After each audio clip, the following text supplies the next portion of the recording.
operasi rahasia Rusia kirim pilot tempurnya untuk bantu Indonesia melawan NATO. Indonesia dan Rusia sejak dulu mempunyai hubungan pertahanan yang baik. Rusia mendukung upaya Indonesia merebut Irian Barat dari tangan Belanda. Rusia lantas menjual segala peralatan militer terbaiknya saat itu ke Indonesia. Paling menggetarkan tentunya penjualan 12 kapal selam Whiskey Class dan pembom strategis Tupolev Tu-16 Badger. Si Badger ini yang menyebabkan Belanda berpikir keras jika Indonesia benar-benar melancarkan operasi Jaya Wijaya, karena Tu-16 bisa dengan mudah membom semua wilayah Irian Barat. Pengawalan terhadap Tu-16 akan disediakan skadron MiG-17 AORI. Jujur saja, kekuatan Belanda di Biak tak mampu menahan serangan militer Indonesia yang dinamai Operasi Jaya Wijaya. Biak diberi kode B1 oleh militer Indonesia sebagai target serangan. Rusia sendiri benar-benar mendukung upaya Indonesia menggulung Belanda di Irian Barat. Menlu Indonesia Subandrio sendirilah yang melakukan pendekatan ke Uni Soviet agar mengirimkan senjata sekalian ahli militer ke Indonesia. Tujuannya untuk melatih tentara Indonesia, dan ada permintaan dari Subandrio agar pilot tempur Kremlin bisa berpartisipasi menggempur Belanda di Irian Barat. Hal ini disampaikan Subandrio kepada pemimpin Soviet Nikita Khrushchev. Khrushchev sumringah mengetahui bisa menghajar Antek Barat di Irian. Ia setuju untuk menyuplai peralatan tempur ke Indonesia sekalian pilotnya untuk menggebuk Belanda. Percakapan Subandrio dan Nikita itu terjadi saat acara resepsi di KBRI Indonesia di Moskow pada tahun 1960-an.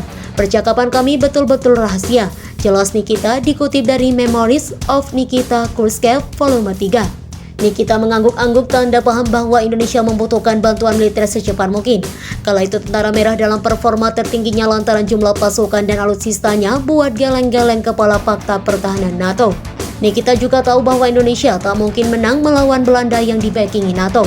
Maka diputuskanlah melakukan operasi rahasia mengirim pilot tempur Soviet ke Indonesia demi keberhasilan Operasi Jaya Wijaya. Sekalian pilot tempur Soviet menguji coba misil air-to-air miliknya untuk melalap pesawat Belanda. Jika Belanda tak mau berpikiran terbuka soal Irian Barat, itu akan jadi perang yang bisa jadi uji coba pilot-pilot kami menerbangkan pesawat bermisil. Kita akan lihat sehebat apa kinerja misil-misil Soviet, beber Nikita. Lucunya setelah Subandrio bercengkrama dengan Nikita soal operasi rahasia ini, ia terbang ke AS. Di sana ia bertemu dengan pejabat terang AS, menceritakan rencana Nikita kepada Washington. Di sini Subandrio sedang pesiwar agar AS ambil tindakan untuk menekan Belanda melepaskan Irian Barat.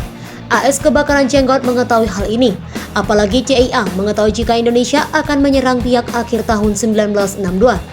Persiapan sudah matang, tinggal pelaksanaannya. Jenderal Abdul Haris Nasution dalam memorinya berjudul Memenuhi Panggilan Tugas mengungkapkan kekuatan militer Indonesia membangun kekuatan untuk mampu merebut Irian Barat. Hasil-hasil kontrak saya di Moskow harus dibangun kekuatan invasi darat, laut, dan udara, jelas Nasution. Saat Nasution berbicara demikian, kekuatan ALRI sudah mengepung Irian dengan posisi siap tempur. Tentara kita sedang mengepung Irian, jelas Soekarno di autobiografinya. Bung Karno, penyambung lidah rakyat. Armada itu tinggal tunggu perintah saja untuk menyerbu Biak. Konsentrasi pasukan tinggal menunggu perintah saja untuk bergerak, bebernya. Walhasil AS menyeru Belanda untuk cepat-cepat keluar dari Irian Barat sebelum digebrak Indonesia dan Uni Soviet. Karena jika perang meletus, Belanda yang merupakan anggota NATO tentunya akan meminta perlindungan AS. Namun Washington ogah terlibat perang besar melawan Rusia dan Indonesia sekaligus. Enak di Belanda, remuk di AS.